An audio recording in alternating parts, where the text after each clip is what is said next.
Hello guys, ito tayo sa Robinson, Santa Rosa.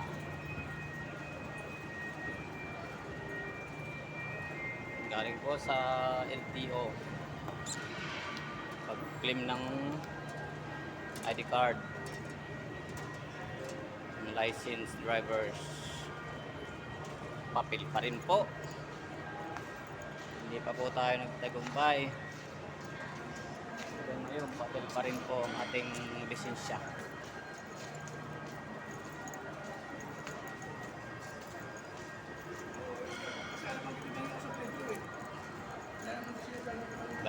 By January or February pa maki-claim ang ating lisensya card.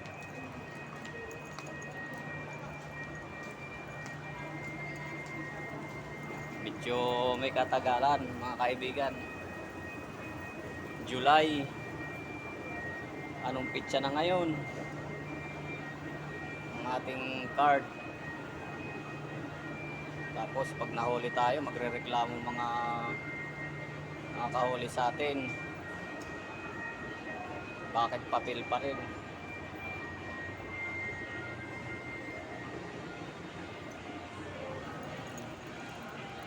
Shout out TO. Thank you, hanggang dito na lang. Bye bye.